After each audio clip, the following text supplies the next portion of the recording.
Welcome to All About Agatha, the podcast dedicated to reading and ranking every single mystery novel written by the Queen of Crime, Dame Agatha Christie. I'm Kemper Donovan. I'm Catherine Brobeck.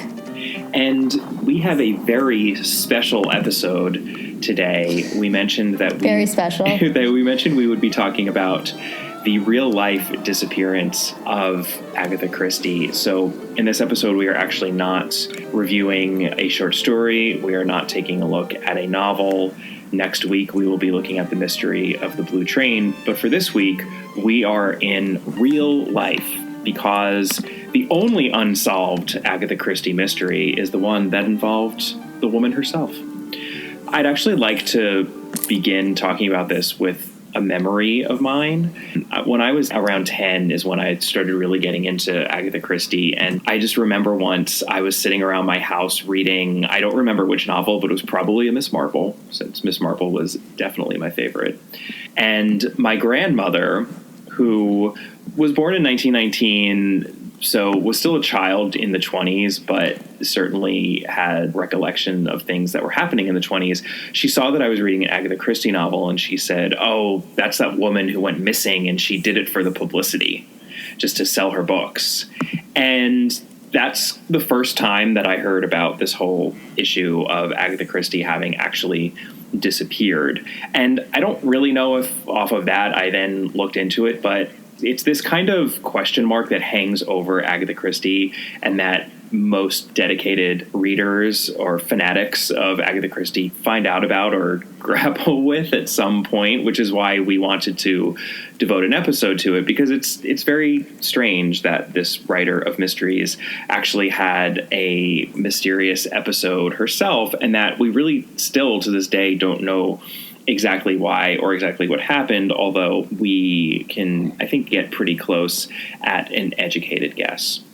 So with that in mind, let's jump into the facts that we do have about this. Here is what we know. On Friday, December 3rd, 1926, and this is right after Agatha Christie had published The Murder of Roger Ackroyd, which we discussed recently, Agatha Christie disappeared from the house where she lived. That house just so happened to be called Styles. Yes, she and Archie Christie named it after the fictional estate in her first novel. It's a little cheesy, I think, but they did them. And did they name it that, or was it named that before? Oh no, they named it that. Oh, that's really weird, isn't it? It's a little bougie. Just a little. Although using a word like bougie is bougie too. So anyway, on Friday, December 3rd, 1926, Agatha Christie disappeared from Styles, leaving behind her 7-year-old daughter, Rosalind, who, as we know, that was the only child that she had with her estranged husband, Archie. And she also left behind her treasured pet dog, Peter. Things had been rocky for quite some time, I think, with Archie. Not just recently, but for quite a while, due to the fact that he was carrying on an affair with a friend named Nancy Neal, who, like himself, was an avid golfer. And I would point out that it was actually Agatha who introduced Archie to golfing. Agatha was kind of like a casual golfer, I think, and then she wanted an activity with him, but then he became really, really, really, really into golfing. Yeah, he became obsessed, and she was a good golfer. She actually won some tournament. I remember she kind of humble bragged about that in her autobiography, but she was not nearly as obsessed with it as he was. No, but you know who was? Nancy Neal. She loved her golf. She loved her golf, and she loved her Archie. Agatha actually liked Nancy. She knew her. And so she kind of like overlooked things, and she overlooked the problems with Archie. But it was Archie who decided that he just couldn't. He was just done. So there's like a lot of evidence that the problems predated Nancy. He had problems that she gained weight after she gave birth was Rosalind, and like that was a problem for him. He basically thought she was fat. He was mean about it. and he couldn't get a job, and he was mean about that. And then when she started making money from the books, she kept it to herself. Let me put it that way. She basically held the purse strings, which, like, honestly, a little bit understandable when he was being kind of controlling to begin with. She got her own, and so, like, why not control it? It is, although I think especially for the time, that was a pretty bitter pill to swallow as the man of the house, to feel like he was not the primary breadwinner and didn't have access to any of those funds that he basically had to ask permission for. I'm not saying it wasn't justified. It's just there are many men, I think, especially of that time, who would have been as frustrated as he was. Oh, I think there are most men now would be frustrated, to be completely honest. That's true. But, I mean, I would also note that Agatha's mother, Clarissa, apparently had a problem with him, in large part because he actually, when they got married, he wasn't making any money. Yeah. Or when they started courting, rather. She never had a good feeling about him, and that's also another contributing factor. Agatha's mother had died 8 months previous to this episode, and Agatha was distraught about it, and Archie apparently was not all that understanding. I mean, to be fair, or to attempt to be fair, or even-handed to Archie, a lot of the information we have is coming from the Agatha camp. Yeah, because it's mainly coming from either her autobiography or family friends in authorized writings or biographical, whatever. So it's hard to know what the real story is there in terms of whose fault it was that their marriage is falling apart. But suffice to say, their marriage really was falling apart. And on the morning of the 3rd, Agatha's personal secretary left Styles early in the day for London, and then later that day we know that Agatha drove to her mother-in-law's house, to Archie's mother's house, with Rosalind and Peter the dog, and they had tea.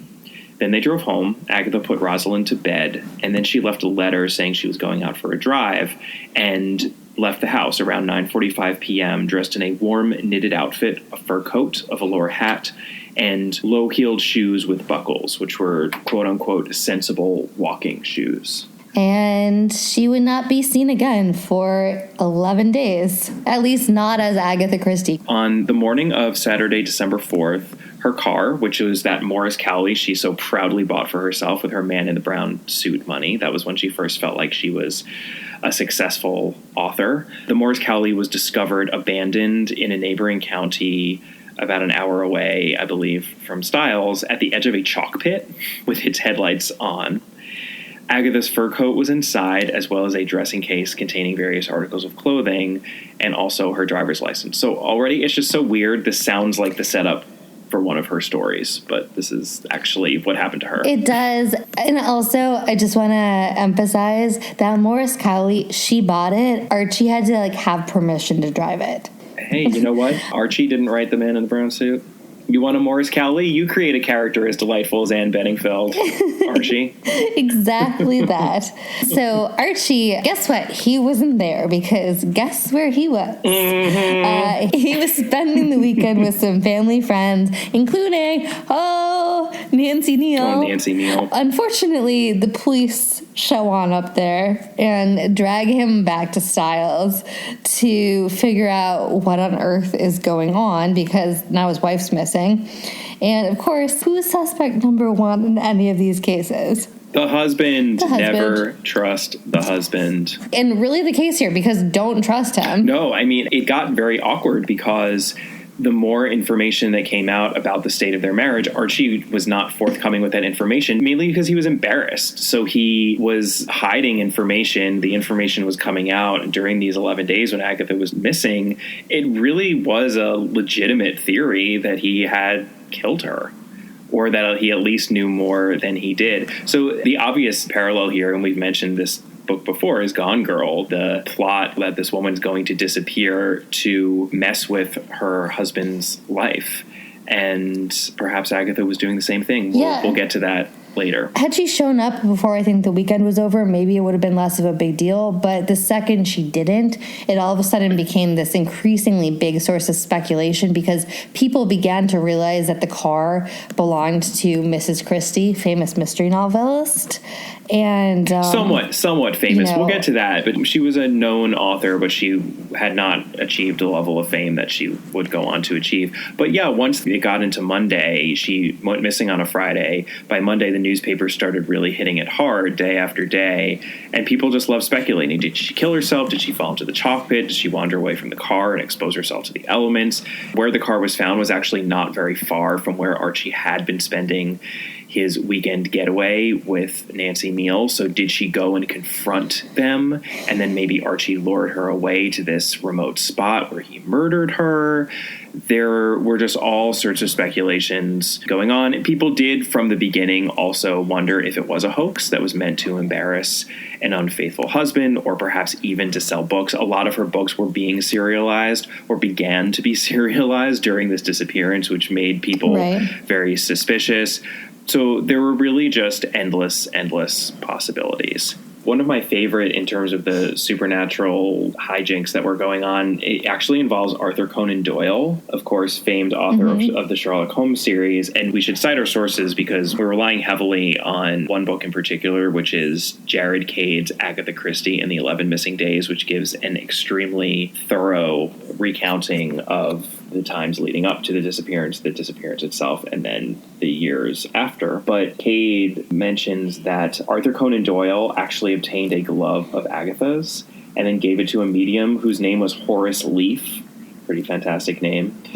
And Doyle claimed, this is Doyle speaking, I gave him no clue at all as to what I wanted or to whom the article belonged. He never saw it until I laid it on the table at the moment of consultation, and there was nothing to connect either it or me with the Christie case. He at once got the name Agatha. So apparently Arthur Conan Doyle was a believer, which is funny since the Holmes series also tends to delight He was a massive believer. But the Holmes series is also rooted in logic and reason. It is, but he became a massively obsessive fan of the occult in the early 20th century. I didn't know that. Yeah. That's interesting. Really into the occult. Even with the disappearance of Agatha. So just lots of stuff like that going on. And here's also where things get a little meta, and I'm so glad that we just aired our episode of the jewel robbery at the Grand Metropolitan, because we mentioned in that episode how there was this jokey runner through the Suchet adaptation where people kept on going up to Poirot and mistaking him for Lucky Lem, who was this Where's Waldo sort of character that people could search for through clues and photos in a newspaper, and if they found him, they would get £10. Stop! You are Lucky Len of the Daily Echo, and I claim my 10 guineas. No, madame, I am not Len, and therefore for you, I am not lucky. Excuse me. That was inspired by a real newspaper ploy, which was Lobby Ludd, not Lucky Lem, but Lobby Ludd, where this Lobby Ludd character would be photographed, and then there would be clues given as to where he was, and the first person to rush up with a copy of his newspaper picture and say, "You are Mr. Lobby Ludd, and I hereby claim my £10," would be rewarded on the spot. That whole activity was actually inspired by the furor over the disappearance of Agatha Christie herself, because there was a £100 reward for any information, and it just must have increased circulation and sales of the newspaper so much that the newspapers were like, let's capitalize on this. So it's just really funny. I don't know if they were even aware in the Suchet series of that connection. Maybe. Give them the benefit of the doubt. They must have been. So it's just really funny that they're imitating something real, which was imitating something that happened based on the life of the creator of that fictional creation. It's all very circular. Anyway. After she disappeared, so like a little more than a week, on Sunday, the 12th of December, 2 members of the hotel band at a swanky, extremely private hotel called the Harrogate Hydropathic Hotel. The Harrogate Hydro. In Yorkshire. For those in the know, the Harrogate Hydro. In Yorkshire, went to the police, and they said, hey, guess what? Agatha Christie staying at the hotel where we work.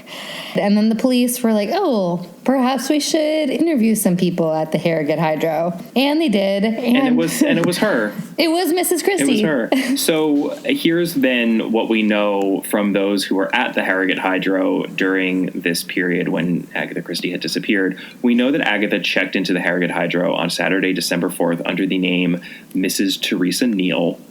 And she said that she was from South Africa. Obviously, the last name she gave was the same last name as Archie's mistress, Nancy Neal. It was spelled exactly the same way with the E at the end. So we're jumping ahead a little bit, but for me, that pretty much destroys the amnesia theory. There's no way that if she had actually lost her memory, she would have, she just happened to use the same last name as the woman who her husband was sleeping with. Well, I mean, It feels a little bit like if you're going to use that excuse, it's not amnesia, but more like a fugue state of some kind, where you're just like kind of. So she just the name came to her in her fugue state because it had become an obsession. Correct. Yeah. No.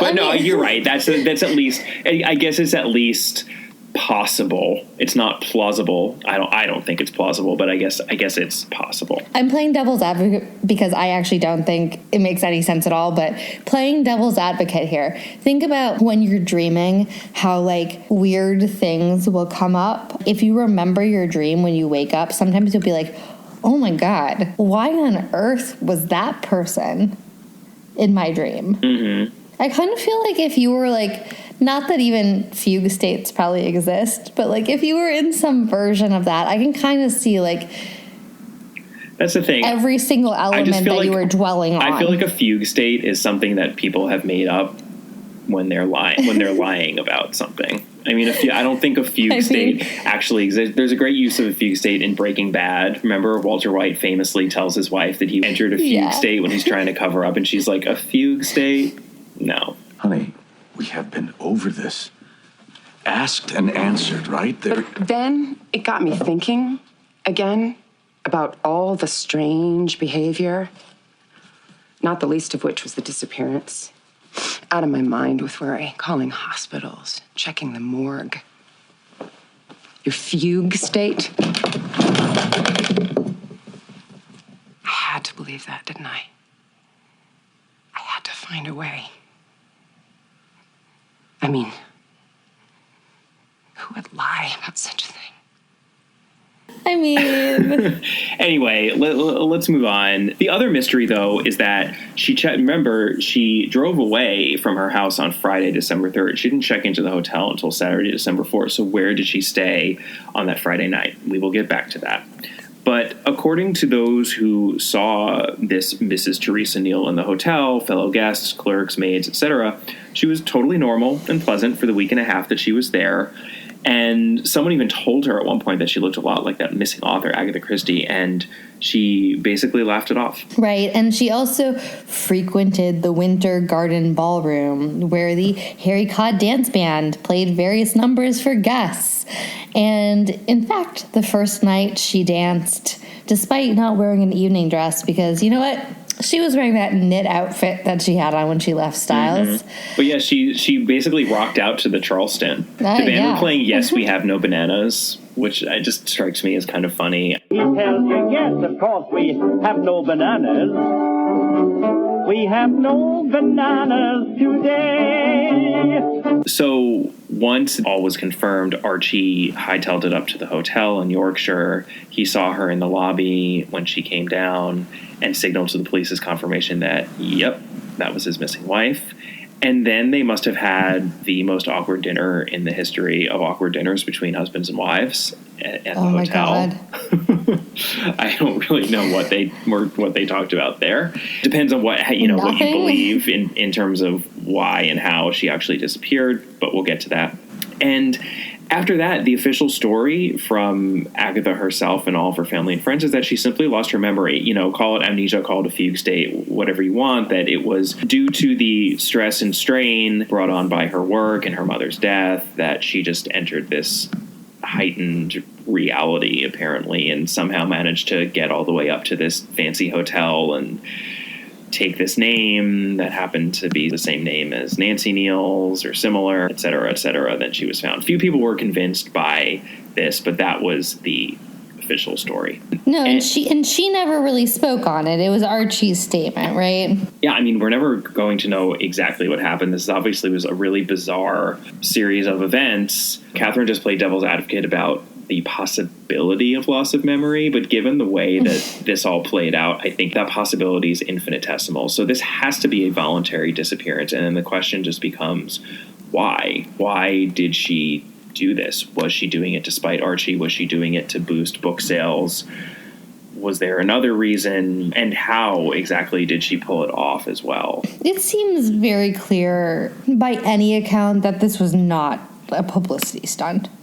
There's no indication that this was a publicity stunt. I agree. And so I actually think that's kind of the most horrible thing to come out of this, that I, as a 10-year-old in the late 80s, would be reading an Agatha Christie book, and even then, over a half century later, that she would be associated with this idea of just trying to get free publicity and creating this mega search that took all these resources away from other police matters. The fact that she was associated with that kind of permanently, or at least in a long-term way, is unfortunate, because I think I agree. It seems like that was not what she was doing here. And I have to imagine that bothered her a lot. Oh my God. I think she was also clearly having a hard time writing then. And it just, like, nothing about this seems like it was a publicity stunt. And in fact, the ramifications of it, if it was a publicity stunt, certainly weren't worth it. Well, we'll get to that. Okay, all right, okay. We'll get to that in a second. But so just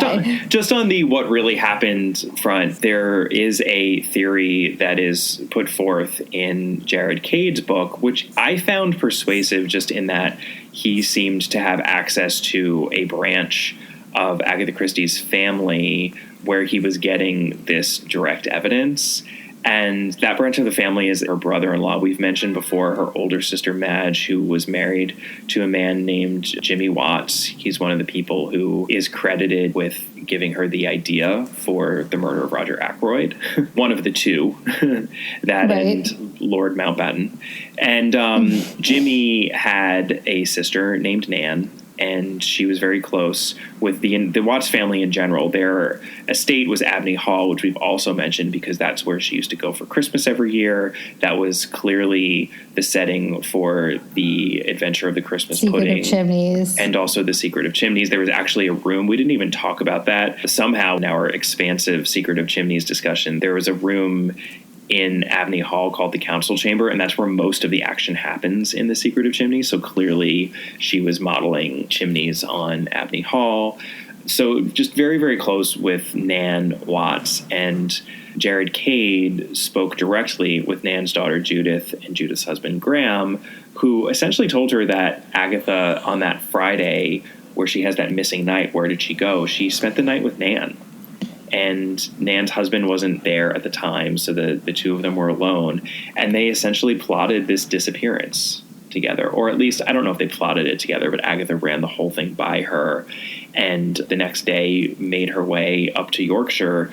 And that the reason for it was, in fact, to hurt Archie. She knew that her marriage was over at this point. They had had that massive argument. This was coming after just a really extended period of bad blood between the two of them. And it was spiteful, I suppose, or I don't want to call it petty. I don't know her life, but it seems to have been motivated. It was a personal motivation. And the whole thing just really spectacularly blew up in her face because she had no idea that it was going to turn into such a worldwide hunt. It was either that it was spiteful or that it was desperate. Yeah. I mean, it was. I don't. Spiteful is not. I don't think spiteful is fair. I don't think you can assume that someone's being spiteful. I agree. Desperate is more appropriate. You know, she was terribly in love with him, and he was not in love with her. And I think that causes people to make poor decisions. There is a film, we often have film adaptations to discuss at the end of these episodes, and that pattern remains because boy, do we. There is a film entitled Agatha that was released in the late 70s starring Vanessa Redgrave as Agatha Christie and Dustin Hoffman as no one, as a fake journalist who was made up for purposes of the movie. But probably one of the best scenes in the whole movie is the rather brutal breakfast scene between Agatha and Archie. Oh, God. Archie being played by Timothy Dalton. By the very handsome Timothy Dalton. And it is brutal, and that's what it boils down to. She loves him. She wants to make it work. He doesn't love her anymore. He just wants to be rid of her. Look at me. Look at me. I want a divorce. Will you give me one? No, I won't. Then we must live apart. I shall make arrangements to be out of this house after the weekend. Oh, don't leave me. No, please, please. Get up! Get up! Get out! Get up! Please, I can't bear it. Get please. up! You've no sense of dignity. I think she was desperate, and she was sort of lashing out. And the car had been abandoned near where Archie had been staying. At the very least, it would have disrupted his weekend with Nancy Neal. It would have probably made him worry. It would have made him feel some of the pain on her behalf that she had been feeling on his behalf for so long. But yeah, as Catherine just noted, it did not work out very well. Was not a great decision. Well, it seems that the reality is she did not anticipate that it would cause the press coverage that it did. Yeah. And therein is the problem. And I don't think that I don't know how anyone would have been able to anticipate it. And we see that happening all the time with certain events to just become these flashpoints that everyone obsesses over. I think it's even more concentrated nowadays with social media. All of a sudden you turn around and everyone's tweeting about Pizza Rat for a day. It's like the memification. Oh, what are you saying? I love Pizza Rat. Pizza Rat was not worth tweeting about? It was charming. Pizza Rat, where's he going with that? Maybe back to his flat. Has he got far to go? Is he scared he'll get fat? I don't think that he cares, 'cause he's running the stairs for his cardio. But the memification of things, it's the same impulse. It's everyone obsessing over something in a concentrated period of time and just putting all their energies to it. And I guess right place, right time, wrong place, wrong time for poor Agatha. It just happened the way it did, and it was very unfortunate for her. The other aspect that we should explore here is how did it actually affect her career? And I think it had positive and negative effects. We just mentioned just sort of the long-term negative effect in that it just cast a shadow over her entire career in a way. I mean, that's depressing to say, but I think it did. But in the short term, it certainly boosted her sales. Yeah, we can talk about it in two ways. We can talk about it in the short term, and in the short term impact actually impacts the long term too, because she got a massive amount of publicity out of this. In the Jared Cade book, he does note the fact that you can tell that she wasn't a household name because the Daily Mail's headline was "Woman Novelist Disappears." It's not like people were blaring Agatha Christie. The name was not a household name yet, so you could argue, which I'm sure was very frustrating to her, that this is what established her. That then off of that, For sure. It kind of built, and obviously she had to be talented, and she sustained a career for so long after this, but that it's really what got her going. I would say that I still think it's very significant that the murder of Roger Ackroyd predated all of this silliness. Right. Because that really, I think, is what started to put her on the map. And that probably is also what, in a way, becomes a chicken or egg thing. The furor over was she playing fair in the murder of Roger Ackroyd. Some people love that book. Some people hated that book. And that probably added to the intrigue once she actually disappeared, that there might have been some recognition. She wasn't a household name, but she certainly wasn't a random novelist either when this happened. I think she was well known to a number of people, probably people who are reading detective fiction. Certain well-read people, at least, knew who she was. I'm sure it did not sit well with her that she sold over 5,000 copies of The Murder of Roger Ackroyd, and then right after the disappearance, The Big Four, which she did again refer to as that rotten book, sold 8,500 copies. I'm sure she was Right. not super pleased about that. You know, she knew that that was just because of her notoriety. Then also The Mystery of the Blue Train, which again is the book we'll be discussing next. That one sold extremely well, and she hated that book too. I mean, she just this was not a good time, and I guess the short term kind of boost in sales, it's like she managed to get over this ugly period in her life. She granted Archie the divorce.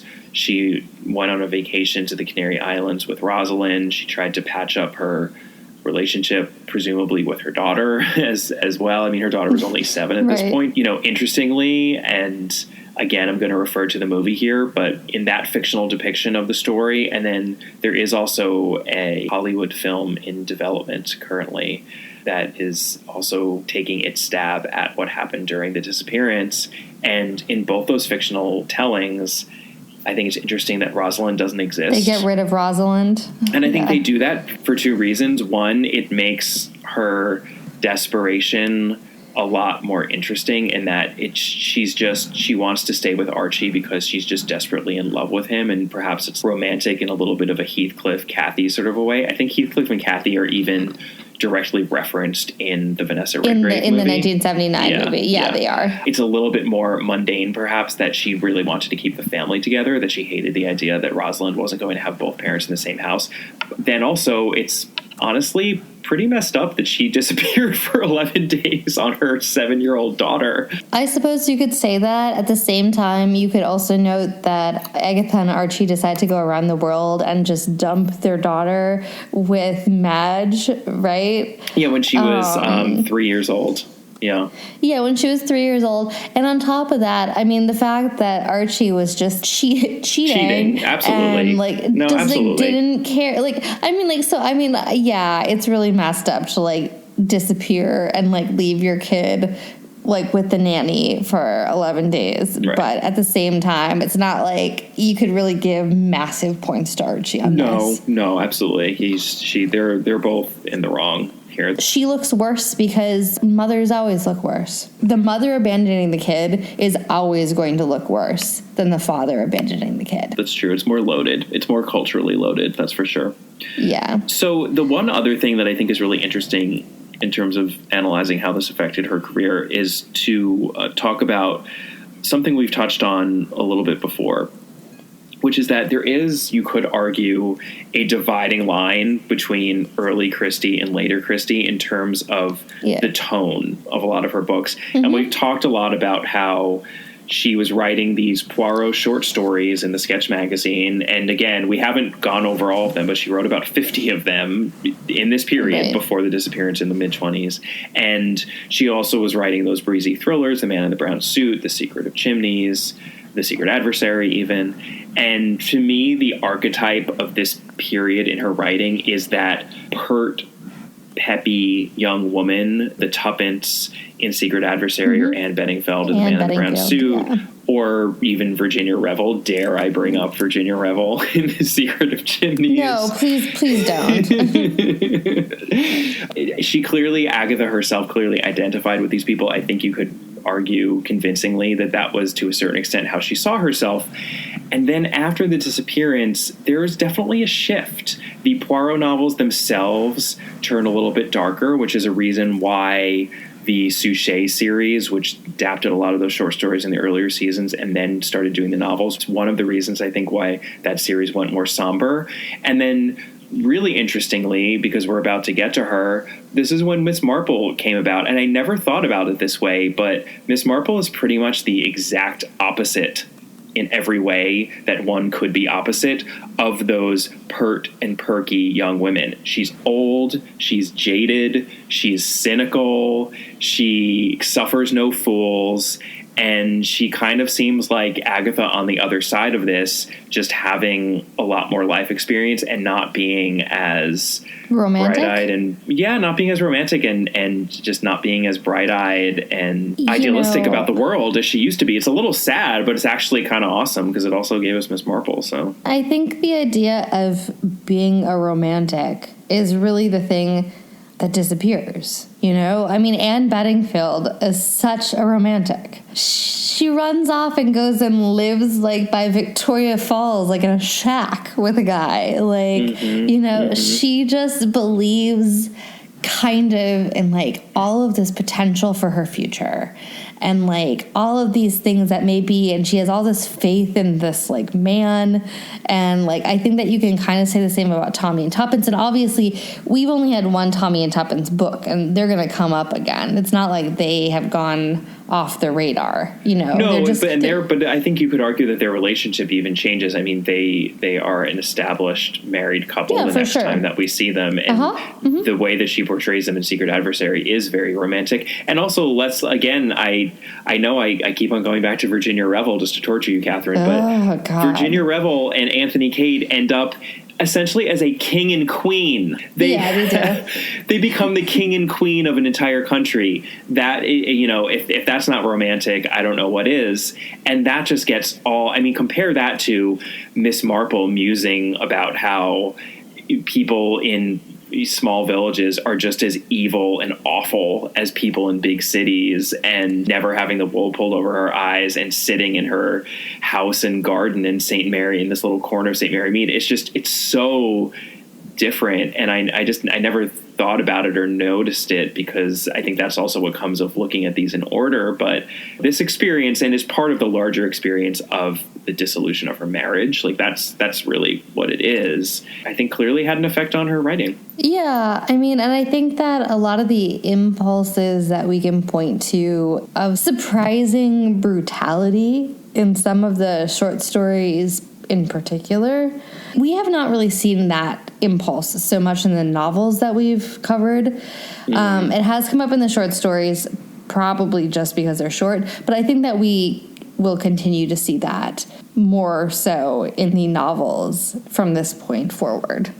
Yeah. Let's talk about Agatha the movie, which came out in 1979. Again, Vanessa Redgrave, Dustin Hoffman, Timothy Dalton, Michael Apted was the director. That sounds like a fantastic lineup. It does. And you know what? It's kind of beautifully shot in a like late 1970s way. Like movies like Julia really came up when I was thinking about it. It is shot in a beautiful way. I just there's a certain way that they did period in the 70s that is just very lush. And I got that sense from this. It has that sort of ambiance of like late 1970s, early 1980s period pieces set in Europe. And there's an appeal to that, I think. It just happens to maybe not work so well in this. I think the movie thinks that it's more romantic than it is. Yeah, I mean, I think that it mainly boils down to story problems and maybe actually not even chemistry, because Dustin Hoffman and Vanessa Redgrave have a weird chemistry. It's not necessarily a romantic chemistry, but they do have some sort of a weird connection going on in this movie. But it certainly is not the high romanticism that they think it is, that Michael Apted at least seems to think it was. No. I don't mean to be mean about this, but Vanessa Redgrave has to be like 4 or 5 inches taller than Dustin Hoffman. Well, right? I looked it up because there is in the scene where there's a scene where they're playing pool together, and then we cut to them dancing. And which is the sexy. By the way, the pool scene is the sexiest. That has the most chemistry of any scene in the whole movie. Yeah, no, that's true. But it's really surprising, because I think in most films and TV shows, there's just a lot done to make the man appear to be taller than, or at least as tall as the woman, even when that's not the case. With platforms or shoes or whatever. Right. So I looked this up. Dustin Hoffman is 5'6". And Vanessa... Oh, my gosh, really? Which I knew he was short. I didn't realize he was that short. And Vanessa Redgrave is 5'11". So there's 5 inches of height between them, and they just roll with it. It's actually kind of refreshing. I mean, he is significantly shorter than her, but I agree it's hard. It's a hard visual to get past as you're watching them dance. And there's even a moment when she kisses him when she has to bend her neck down, and like they just make such a big deal about that. They clearly just decided it's another one of these. This movie is just full of odd choices that don't really work, but are interesting to watch, even though they're not working. The premise of the movie, just to be clear, is basically that he's an American journalist and he's writing a story about Agatha Christie, and he happens to be writing it when exactly she goes missing. And so he happens to be the one who figures out where she's gone, and so he then checks himself into Harrogate and befriends her at the hotel so that he can, I guess, report back on her, but then ultimately he falls in love with her in the 11 days there. Exactly. He falls in love with her, so he was trying to get to know her for all the wrong reasons, but then it became real, like any good romantic comedy or drama. The other part is that Agatha Christie is at the Harrogate Hydro not just to hide out, but she has followed Nancy Neal there. And Nancy Neal is his secretary in this version, is Archie's secretary. And we think the entire time that she's plotting to kill Nancy Neal because there's all of this funny business going on with the electric therapy that's attached to the water. Terrifying. It's really terrifying. It's like there's lots of shots of people sitting in tubs with wires coming out of the tub, and it just seems absurd. But anyway, it's hydroelectric Although therapy. Apparently a weight loss technique. Apparently, yeah, Nancy Neal is the Regina George of the mid-20s, and she's just trying to lose 3 pounds. I really want to lose 3 pounds. Oh my God, what are you talking about? You're so skinny. Shut up.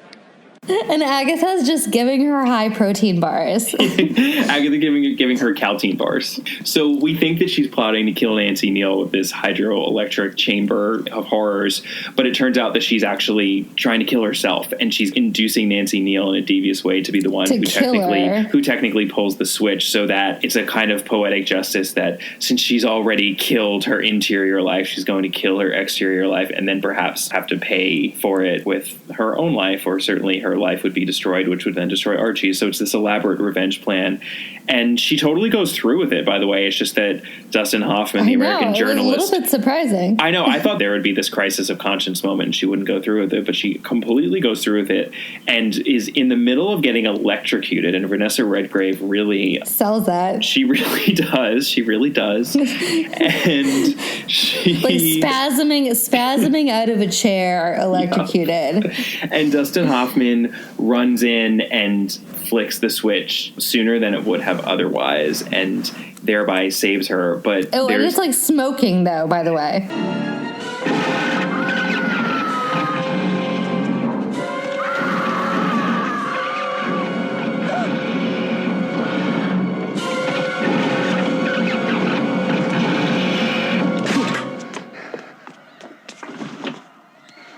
Oh my God. Oh my God, it's Mrs. Christie. Yeah, and there's this extended sequence where he's not really giving her CPR. He's just sort of shaking her and screaming and bellowing. Don't go away, Agatha. Breathe. Breathe. Breathe. Breathe. Breathe. She's dead. She's dead. I know she's dead. What are we going to do? Come on. Breathe. Breathe. Breathe. Breathe. Breathe. Again. Again. Again. When Dustin Hoffman gets his inevitable Lifetime Achievement Award, I don't know if that's going to be in the clip show. No, I mean, I think, you'll have some Graduate, you'll have some Kramer versus Kramer. Sure. Maybe you won't have this scene. Maybe you'll even have some hook.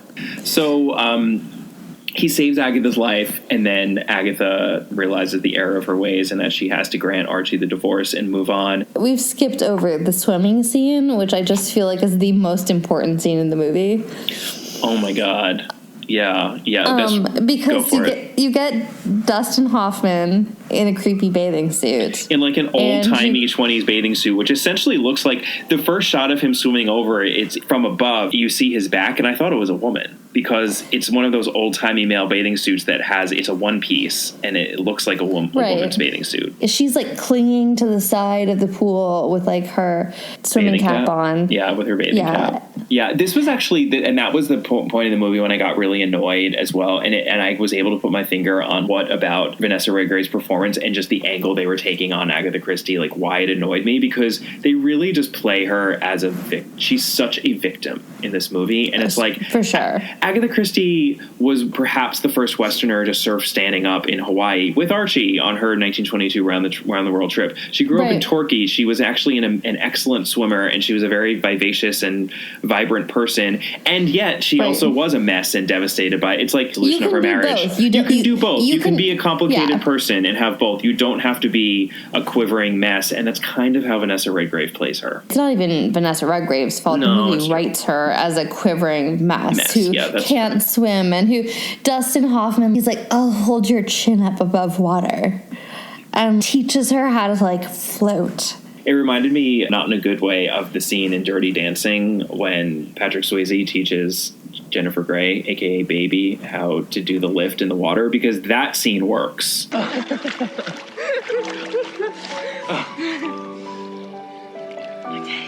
let's do it again. Okay. All right. 1, 2, 3. Oh, sorry. Good. You'd like to... No, don't.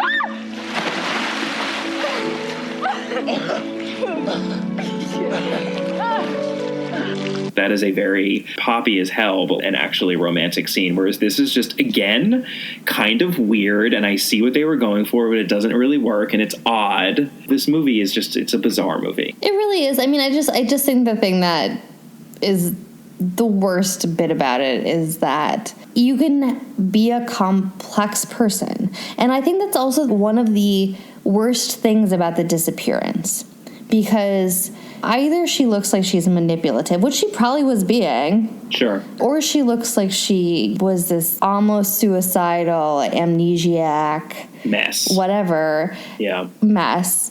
You know what? You can be a hot mess who is also really capable and really interesting, and you can do well on your own, but you just happen to be having a really bad 11 days. And unfortunately, she was so scarred by the press coverage that she never made a statement, obviously, about it. She never spoke about it. Her autobiography goes into such detail about almost every other aspect of her life and does not even mention the disappearance, which was a big disappointment to people because it came out after her death, and people figured, okay, finally she's going to come clean about what actually happened, and she just didn't. And that's also part of why it is this shadow over her, because it's the one enduring mystery of Agatha Christie.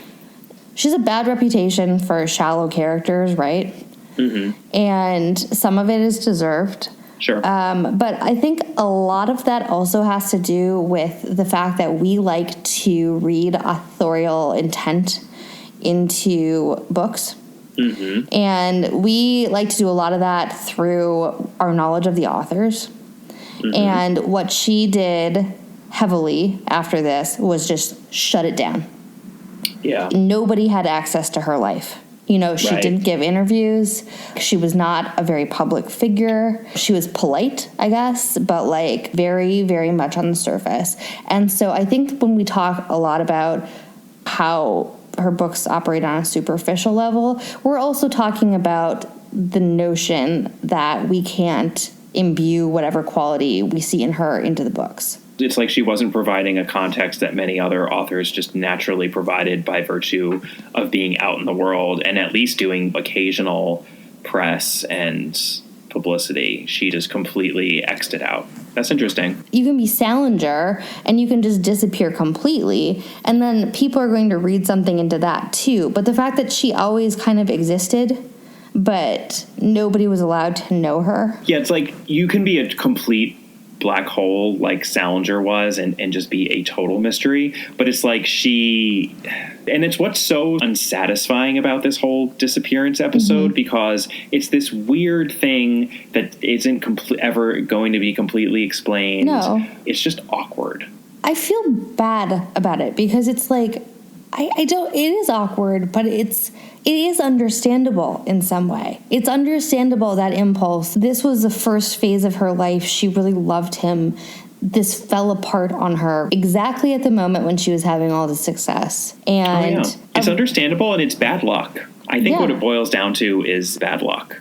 Yeah. Also, she made a rash decision based purely on what was going on in her life at the time, and she didn't really think it through. And plenty of people make just as bad decisions and don't have nationwide manhunts after them as a result. Right. And I mean, it does, I think, color how we read the before and after, insofar as what she publishes. Yeah, and I think at least what we can do is do her the service of thinking about it in terms of the greater context of what was going on with her life. Not that this disappearance was this life-altering event, but that she clearly had an extended period over a number of years of a trauma, which was the dissolution of her marriage and also the death of her mother. But I think the dissolution of her marriage to the father of her child and her first love. And we should also note, she does not divorce him immediately after this. No, I know. I mean, she did not want to divorce him. She was brought up to, being a wife and a mother was the most important thing to her. And she truly had to be forced to do this, and she was. And there are many that say she never got over it. We'll talk more about what she went on to do, obviously professionally, but even personally. And she still, she has a fascinating life to live after this, but it was important for the rest of her life. So on that cheery note, we are back next week with a novel, The Mystery of the Blue Train. Join us then. In the meantime, you can follow us on Twitter, as always, at All About the Dame. You can follow me personally at Kemper Donovan. You can follow Catherine at Brobcat. We would love to hear from you via email at allaboutthedame@gmail.com. You can also follow us on Instagram at allaboutthedame, and also on Facebook. Just go onto facebook.com/allaboutagatha. And that is all. See you next week. See you next week. Bye. Bye.